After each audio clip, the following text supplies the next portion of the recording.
ओम नमः सिद्धेभ्य नमो नमः सत्तुहितंकराय वीराय भव्याम्बुजभास्कराय अनंतलोकाय सुरार्चिताय देवादिदेवाय नमो जिनाय देवादिदेवाय नमो जिनाय। पंच परमेष्टि भगवान की जय। परम पूज्य आचार्य भगवंत गुरुवर विशुद्ध सागर जी मुनि महाराज की, परम पूज्य मुनि श्री सुप्रभ सागर जी महाराज की जय। मूर्ख वही जो विकल्पों में डूबा और ज्ञानी वही जो विकल्पों को समीचीनता प्रदान करते हुए अपने मन को निर्विकल्पता की ओर ले जाता है। आज भले ही अंग्रेजी कैलेंडर के अनुसार आज मूर्ख दिवस है, लेकिन हमें मूर्ख नहीं बनना है। मूर्खता को छोड़ते हुए और हमें ज्ञानी बनने का पुरुषार्थ करना है। और सम्यक ज्ञानी वही है जो अपने ज्ञान को सम्यक बनाता है और कल्याण का पथ प्रशस्त करता है। परम पूज्य आचार्य भगवंत गुरुवर विशुद्ध सागर जी महाराज ने कि मंगल सुभाषित से परम पूज्य मुनि श्री सुप्रभ सागर जी महाराज ने हमें वह ज्ञानी बनने की अनूठी विधा समीचीन विकल्पों के सम्यक समाधान के रूप में प्रदान की है। और वही सम्यक ज्ञान हमारी अनादि की मूर्खता को छोड़ते हुए और सम्यक ज्ञानी बनाने की ओर ले जाने वाला है। ऐसा वह आत्म कल्याण का कार्यकारी उपाय समीचीन विकल्पों का सम्यक समाधान प्रारंभ करते हैं।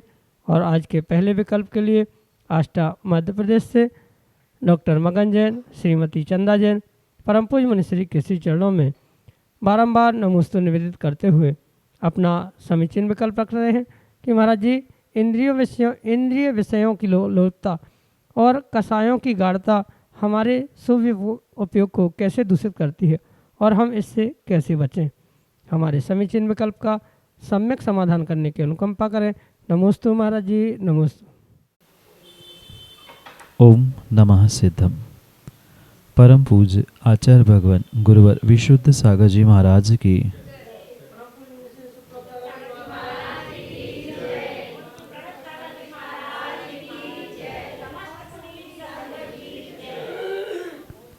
चैतन्य अनुविधायी परिणाम उपयोग।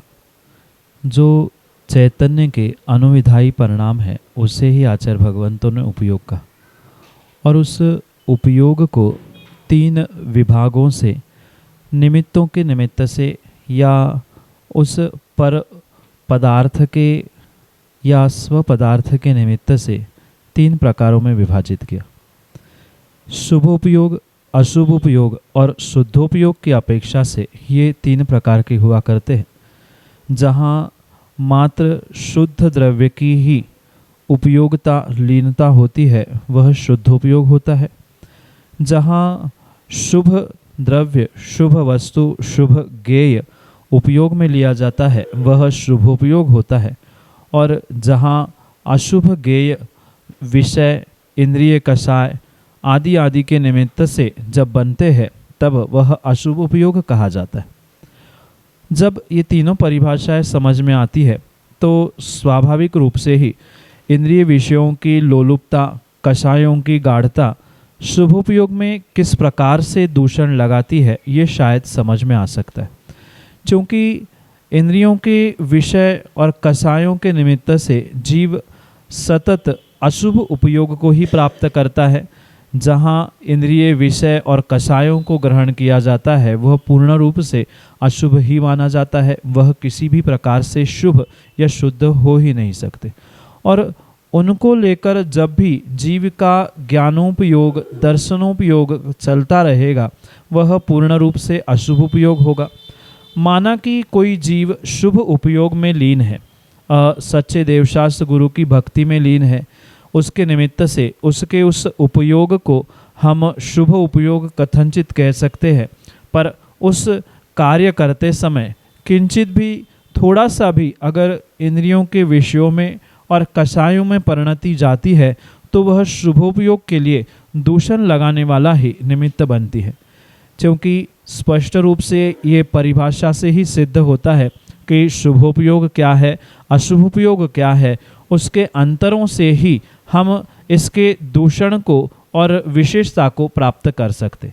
इसलिए जो शुभोपयोग हुआ करता है, जहाँ शुभ गेयों के निमित्त से, सच्चे देवशास्त्र गुरु रूपी शुभ गेयों के निमित्त से उपयोगों को भी यानी ज्ञानोपयोग दर्शनोपयोग को शुभ करने का प्रयास किया जाता है। क्वचित कदाचित उसमें इंद्रियों की लोलुपता या कषायों की गाढ़ता उस जीवों को प्रभावित करती है, तो भले ही उतने ही क्षण के लिए ही सही, पर जीव का वह ज्ञान और दर्शन बिल्कुल उस अशुभ रूप होने की संभावना हो सकती है। इंद्रिय विषय और कषाय रूप होने के कारण से उसे उस शुभोपयोग में दूषण देने के लिए ही निमित्त स्वीकार करने की आवश्यकता है। यही आपके लिए सम्यक समाधान।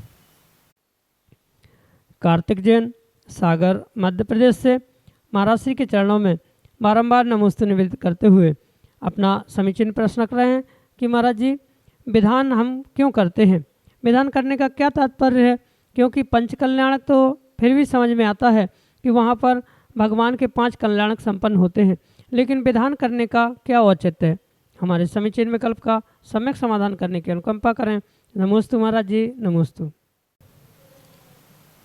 पूजा पाठ, अभिषेक, विधान, पंच कल्याण आदि जो भी शुभ कार्य हुआ करते हैं वह किसी भी प्रकार से किसी भगवान, देवशास्त्र गुरु आदि के लिए नहीं किए जाते, अपितु ये पूर्ण रूप से श्रावकों को स्वयं की ही विशुद्धि, पुण्य आदि बढ़ाने के लिए ही इन कार्यों को किया जाता है। अगर आप ये समझे कि पंच कल्याणक आदि तो समझ में आते हैं कि भगवान बने जाते हैं या उससे भगवान बनाए जाते हैं, पर उस पंच कल्याणक में भी विधान होते हैं। पंच कल्याणक का अर्थ मात्र वहाँ भगवान के पाषाण के पत्थरों पर संस्कार नहीं होते, वहाँ भी पूर्ण रूप से यागमंडल विधान आदि अनेक विधान, पूजा आदि क्रियाएं होती ही रहती है। तो जैसे एक पाषाण से परमात्मा बनाने के लिए वहाँ विधान और पंचकल्याणकों के माध्यम से वह क्रिया की जाती है, ऐसे ही आत्मा से यानी प्रत्येक जीव की स्वयं की आत्मा से परमात्मा बनाने का अगर कोई श्रावकों के लिए सर्वोत्कृष्ट साधन है तो उसे ही आचार्य भगवंतों ने विधान, पूजा आदि रूप स्वीकार किया। प्रतिदिन जो पूजा पाठ किया जाता है उसे सामान्य रूप से पूजा या अर्चना कहा जाता है, और जो पूजा बहुत बड़ा मंडप, पंडाल, मांडना आदि आदि बनाते हुए विशेष तौर से और बहुत उत्साह के साथ किया जाता है उसे ही आगम के परिप्रेक्ष्य में विधान कहा करते। और विधान किसी भी प्रकार से किसी अन्य के लिए नहीं, अपितु अपने स्वयं के कर्मों का विधान बदलने के लिए ही किया जाता है। ये समझते हुए ही हमें उस विधान को समझना होगा और विधान की प्रक्रिया को भी समझना होगा। जितने भी आगम के प्रमाण में हमें विधानों की व्यवस्थाएं मिलती है, शब्द ही कहता है विधान। जो विधि के विधान को, पुण्य पाप के कर्मों के विधान को बदलने के लिए निमित्त बनता है, उसे ही आगम के परिप्रेक्ष्य में विधान और पुण्यवर्धन, शुभ क्रिया प्रदायक आदि अनेक निमित्त रूप वह सौभाग्य बढ़ाने वाला होने से उसे आचार्य भगवंतों ने विशेष रूप से मान्यता प्रदान की है। अनेक प्रमाणों से जो कि हमें प्रथमानु योग में प्राप्त होते हैं, ऐसे अनेक प्रथमानु योग के प्रमाणों से ये स्पष्ट होता है कि इन विधानों से भी बहुत सारे जीवों ने अपना कल्याण किया है। जैसे मैना सुंदरी श्रीपाल के निमित्त से आने वाले उस सिद्ध चक्र विधान की बात हो, या अन्य भी बहुत सारे ऐसे विधान हैं जिनके निमित्त से जीवों ने अपने विधान को, कर्मों को, पुण्य पाप को बदलने का पुरुषार्थ किया और बहुत सारा वह लाभ भी उन्होंने उनके निमित्त से प्राप्त किया। इसी अभिप्राय से अपने कर्मों का विधि विधान बदलने के लिए, पुण्यवर्धन के लिए, शुभ क्रियाओं के लिए, आत्मा से परमात्मा बनने के लिए ही ये विधान किया जाता है। जैसे पाषाण से परमात्मा पंचकलाणक से बनते हैं, ऐसे ही विधान आदि से आत्मा से परमात्मा बनने की कला सिखाई जाती है। यही आपके लिए सम्यक समाधान। आकांक्षा वाड़ले वासिम महाराष्ट्र से महाराज जी के चरणों में बारंबार नमोस्तु निवेदित करते हुए अपना प्रश्न रख रहे हैं कि महाराज जी, मंदिर जी में धूप बत्ती अगरबत्ती आदि का प्रयोग करना उचित है क्या? हमारे समीचीन विकल्प का सम्यक समाधान करने की अनुकंपा करें। नमोस्तु महाराज जी, नमोस्तु। श्रावकों की पूजा के अष्टद्रव्यों के अंतर्गत आचार्य भगवंतों ने जो धूप खेने का, धूप चढ़ाने का विधान कहा है वह परम सत्य है। विवेक पूर्वक श्रावकों को वास्तव में धूप खेते हुए ही अष्टकर्म निवारणाय धूपम निरूपमेति स्वाहा इस मंत्र का उच्चारण करना चाहिए। पर ये धूप चढ़ाना, धूप खेना आदि के निमित्त से ये विवेक बहुत अच्छे से रखने की आवश्यकता है। किसी भी प्रकार से जो वर्तमान में प्राप्त होने वाले अशुद्ध द्रव्य जो 3 लोक के नाथ या देवशास्त्र गुरु के सामने चढ़ाए जाते हैं, वह किसी भी प्रकार से उचित नहीं है। जैसे अगरबत्ती हो, धूप बत्ती हो, ऐसी अधिकांश अगरबत्ती और धूप बत्तियाँ हैं जिनको बनाने के लिए गोबर का प्रयोग किया जाता है। उस गोबर में ही कुछ अंशों में मिट्टी और वह सुगंधित द्रव्य मिलाकर ही उसे ये धूप बत्ती, अगरबत्ती आदि बनाई जाती है। तो पहले तो ये बहुत अच्छे से समझने की, जानने की आवश्यकता है। अगर ऐसे अशुद्ध द्रव्य मिले हैं तो किसी भी प्रकार से उनका प्रयोग मंदिर आदि में करना उचित नहीं हो सकता। पर कुछ वर्तमान में ऐसे विशेष शुद्ध द्रव्य भी बनाए जाते हैं, बनते हैं, जो सूखे धूप के रूप में प्राप्त होते हैं, तो या गीले धूप के रूप में, धूप बत्ती के रूप में भी प्राप्त होते। अगर ऐसी स्थिति है, वह द्रव्य शुद्ध है, हमें पता है, विश्वास है कहाँ से बने, कैसे बने, अगर शुद्ध रूप से वे धूप बने हैं, धूप बत्ती बनी है, तो प्रयोग करने में दोष नहीं है। पर किसी भी प्रकार से अशुद्ध धूप का प्रयोग जो कंडे के माध्यम से या राख या गोबर आदि के माध्यम से बनाए गए हैं, उसका प्रयोग करना बिल्कुल भी उचित नहीं है। यही आपके लिए सम्यक समाधान। श्रीमती बबीता जैन, छिंदवाड़ा, मध्य प्रदेश से महाराज जी के चरणों में बारंबार नमोस्तु निवेदित करते हुए अपना समीचीन प्रश्न रख रहे हैं कि महाराज जी, समाधि की ओर अग्रसर व्यक्ति की इंद्रियों की लीनता कहाँ हो जाती है? हमारे समीचीन विकल्प का सम्यक समाधान करने की अनुकंपा करें। नमोस्तु महाराज जी, नमोस्तु। अक्सर समाधि उस समय पर हुआ करती है जीव की जब उसके आयु के कुछ अंतिम समय ही, कुछ अंतिम निषेक ही शेष बचते हैं। और उस निमित्त से हमें यह समझना होगा कि जो समाधि मरण, संलेखना आदि हुआ करती है, वह किसी युवा अवस्था में या जब इंद्रिया सचेत होती है ऐसी अवस्था में हो ही नहीं सकती, क्योंकि समाधि संलेखना का अभिप्राय ही यही होता है जब जीव अपने कषाय को, शरीर को कृश करता है, यानी उसकी जो विषय वासना शरीर इंद्रिया आदि के निमित्त चल रहे हैं उनको कम करना, जो कषायों के निमित्त से जो जीव के परिणाम हो रहे हैं उसको भी कम करना, यही वास्तव में समाधि संलेखना का वास्तविक अर्थ हुआ करता है।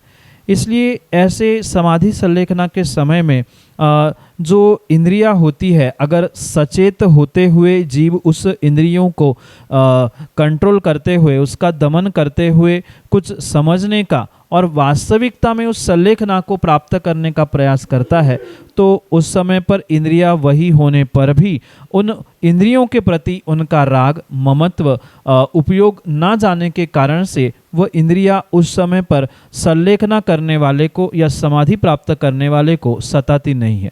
अन्यत्र ऐसा भी देखा जाता है, भले ही वृद्धावस्था में अन्य व्यक्ति है जो समाधि नहीं कर रहा है या जिसको समाधि के बारे में ज्ञान नहीं है, संलेखना करना नहीं चाहता है, ऐसे जीव के साथ भी यही घटित होते हुए देखा जाता है कि उसका बारंबार पुनः उपयोग उस इंद्रियों के विषयों के प्रति जाता है। उसका मोह, उसका ममत्व उन इंद्रियों के प्रति लगा हुआ होने से उसका उपयोग, उसका योग पुनः पुनः इंद्रियों में ही व्यस्त होते हुए देखने में आता। पर जो समाधि में लीन होता है, संलेखना के मार्ग पर आगे बढ़ता है, जिसने ये जाना है कि इंद्रिय और विषय कषाय इनके साथ साथ हमें शरीर को भी कृश करना है, शरीर का कृश करना और अपने कषायों को कृश करना, ये दोनों युगपत करने वाला ही वास्तव में समाधिस्थ हो सकता है या समाधि के मार्ग पर चलने वाला हो सकता है।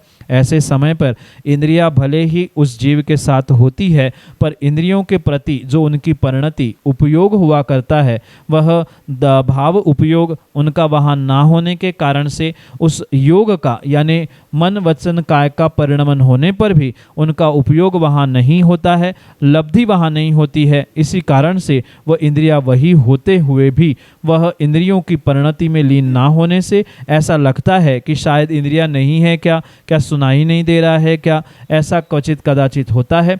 पर कई बार ऐसा भी देखने में आता है कि वृद्धावस्था है, किसी के कान काम करना ही बंद कर दे, किसी की आंखें देखना ही बंद कर दे, ऐसा भी हो सकता है। या ऐसा भी किन्हीं स्थानों पे देखने में आता है कि उनकी बहिरंग इंद्रिया तो ठीक है, पर अंदर की स्मरण शक्ति ही नष्ट हो गई है, जो ज्ञान का क्षयोक्षम है वो नष्ट हो गया। क्योंकि दो प्रकार के इंद्रिया होती है, ये शायद आपने सुना होगा, भावेंद्रिय और द्रव्येंद्रिय। तो किस समय कैसा परिणमन जीव का चल रहा है, उस तात्कालिक स्थिति को देख के ही निर्णित किया जा सकता है। सामान्य रूप से क्या क्या पॉसिबिलिटीज़ होती है वही आपको मैंने सम्यक समाधान से समझाने का प्रयास किया।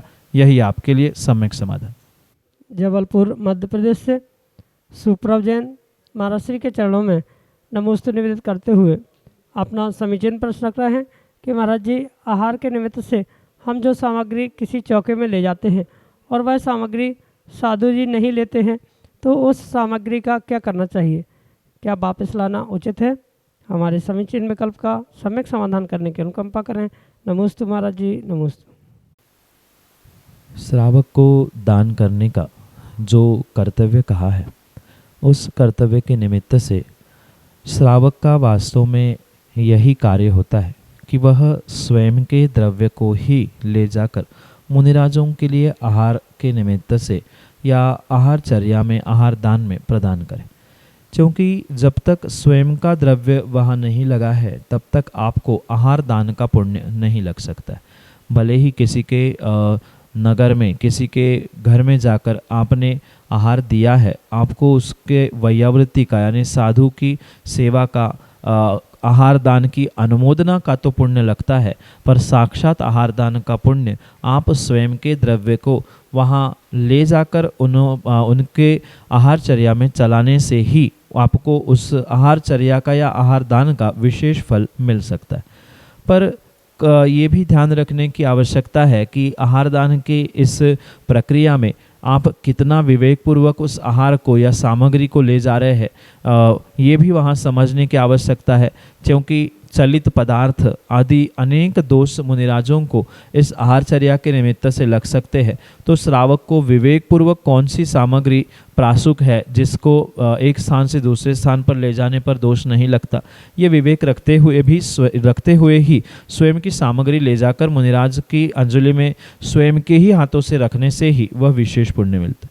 पर क्वचित कदाचित कभी ऐसा भी होता है, आप कोई सामग्री ले गए, कोई फल मुनिराज को देने के लिए ले गए और उस दिन उनका वो उस सामग्री का त्याग था या उनका कुछ नियम था कि 2 ही 5 हरी 2 हरी या कुछ ऐसा, जिसके निमित्त से आपने जो सामग्री बनाई थी आहार दान के लिए या आप जो सामग्री वहाँ ले गए थे, उसका प्रयोग मुनिराज के लिए नहीं हुआ, मुनिराज ने ग्रहण नहीं किया किसी भी कारण से, तो आप उसको स्वयं पुनः घर में वापस ले आकर स्वयं सेवन कर सकते हैं। उसमें किसी भी प्रकार से पाप, कोई दोष, कोई निर्माल्य का बिल्कुल भी विकल्प करने की आवश्यकता नहीं है। जब तक आपने वह दान मुनिराज के अंजलि में नहीं रखा है, तब तक वह पूर्ण रूप से सामग्री श्रावकों की ही होने से वह आप उस सामग्री का जैसा चाहे प्रयोग कर सकते। आप चाहे तो वही चौके में उनसे कह के रख सकते हैं कि भाई मुनिराज को नहीं चली, आप लोग खा लेना। या अन्य भी जो मुनिराज के आहार कराने के लिए आते हैं उनको वह बांटते हुए भी आप भले ही आहार दान का जो विशेष पात्र यानी उत्तम पात्र मुनिराज होते हैं उनको ना देने पर भी अगर सम्यक दृष्टि जघन्य पात्र को भी आपने वह आहार या वो सामग्री दी है तो कुछ अंशों में तो आपको उनका पुण्य लगेगा ही। और माना कि आपको उनको देने की भी भावना नहीं हुई या कोई देने वाला ग्रहण करने वाला भी नहीं मिला, आप उस सामग्री को पुनः घर ले आके स्वयं खाए, घर वालों को खिलाए तो भी उसमें कोई भी दोष नहीं है, क्योंकि वह पूर्ण रूप से सामग्री आपकी ही थी, आपकी ही है। अगर वह चल जाती या मुनिराज के अंजलि में पहुंचती तो ही वह उनकी है। किसी भी प्रकार से श्रावकों के थाली में, कटोरी में, हाथ में, बर्तन में जो सामग्री मुनिराज को देने के निमित्त से बनाई या देने के लिए आपने बनाई है, ले गए हैं, वह किसी भी प्रकार से निर्माल्य नहीं होता। उसका आप सेवन करने से आपको पाप भी नहीं लगता। आचार्य भगवान ने तो इतना बड़ा विषय इस परिप्रेक्ष्य में लिखा है।